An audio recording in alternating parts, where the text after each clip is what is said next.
These are my note cards. This is my audience.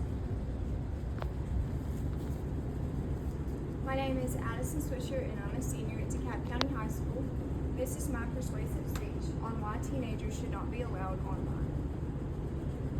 Think of what it's like to be 13 years old again. Constantly checking notifications on your phone, scrolling for hours on social media platforms, comparing yourself to others online, and overall just constantly feeling anxious and inadequate. Unfortunately, this is the reality of many teens' lives today.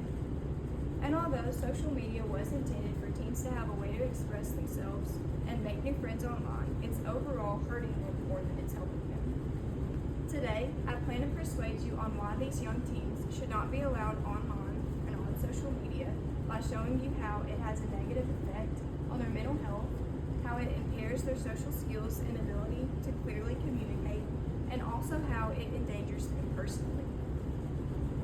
I'm first going to begin talking to you about teens' mental health.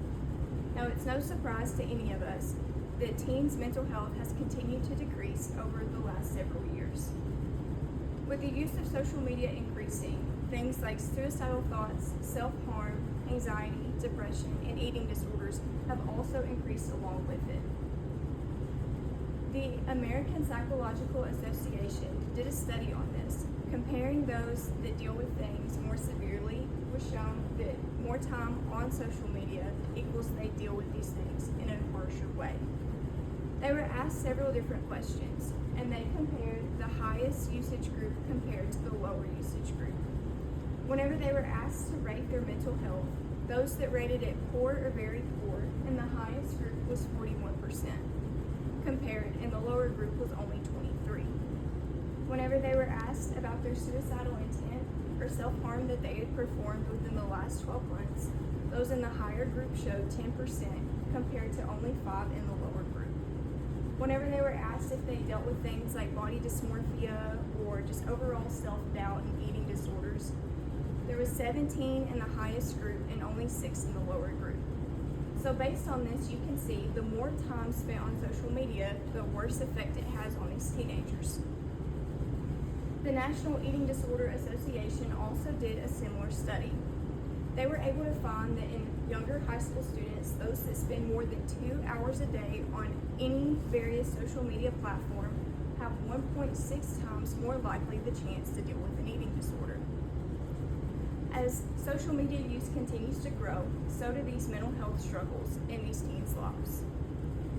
And although social media heavily affects their mental health, it also is impairing their social skills.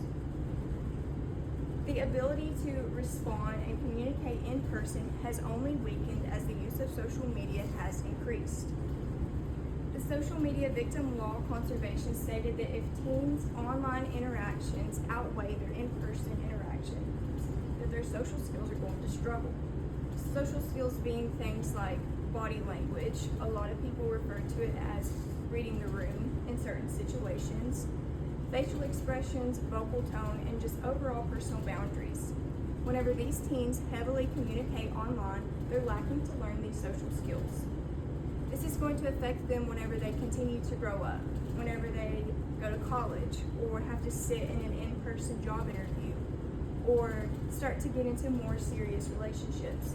Lacking to communicate is going to heavily hurt them, all because they hide behind their screens. It not only hurts their social skills in just communicating, it also increases bullying. Studies have shown that 85% of cyberbullying is related to social media platforms, and it only continues to grow as teens spend more time online. Although most apps have their platforms to be 13 years old and up, there have been noted that children ages 8 to 12 are also on these social media platforms. As you can see, although elementary school is lower, it's still on there, meaning that teens are starting to get comfortable on these platforms and be more bold in what they say. By middle school, it gets a little bit over a half, and it continues to grow. As they communicate more and more online, they become more bold. And by the time you're in high school, communicating online is second nature, and it makes it that much easier to say things online that you would not say to somebody in person. Not only does it hurt them socially and mentally, it also puts them in danger personally. A lot of people like to think about, but whenever you create social media accounts, it has you enter in personal information. Things like phone numbers, emails, and even some apps have your location is hurting these teenagers without them even realizing it. It exposes them to several different factors like online predators and just overall inappropriate content in general. These predators have learned how to make accounts and make themselves appear as if they're the same age as these teenagers. They disguise themselves and end up making friends and going online and meeting them. The National Center of Teens of Missing Children and Exploited Teenagers stated that they have at least 1,000 online predator reports come in every single year. And in 2024 alone, their hotline increased by 192%, meaning that they received 192% more calls than they have before, just because these teenagers are not aware of how to be safe online. The UNICEF of Online Risk and Teen Safety also stated that sexual exploitation and abuse is one of the most insidious threats that these teenagers face online. Whenever teenagers lack to know how to handle personal safety and what to do in these situations, they suffer.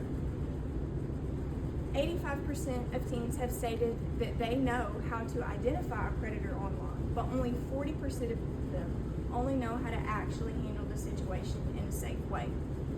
There have been 15% of teenagers that have been asked to send explicit images online, which oftentimes they think nothing about and think nobody will see them, but these pictures end up getting sent to predators or getting sent to other teenagers and overall hurting them personally. There have been 13% of teens that have made friends online and met up with them in person, oftentimes without their parents knowing. Teens do this because they simply don't know any better. They think that they've made friends online because that's what the apps are intended to do, but in all reality, they're just hurting themselves and possibly endangering not them, but also their family and community around them. So what can we conclude from what we learned today? Today I have shown you how these social media apps and platforms have hurt teens overall. It decreases their mental health and makes them feel bad about themselves, wishing that they were like somebody else. It has impaired their social skills and ability, which is going to overall make them uncomfortable whenever they continue to grow up and continue to grow, because they simply just haven't been taught how to communicate. And I have also shown you how it endangers them without them even realizing or thinking about it. In order to stop this, I encourage both parents and educators and older teens themselves to prioritize offline activities and show young teens how they can still have fun without being glued to their phone. It's important that we teach them how to be safe in these situations and just overall communicate in person and do better. Thank you. Here's my audience.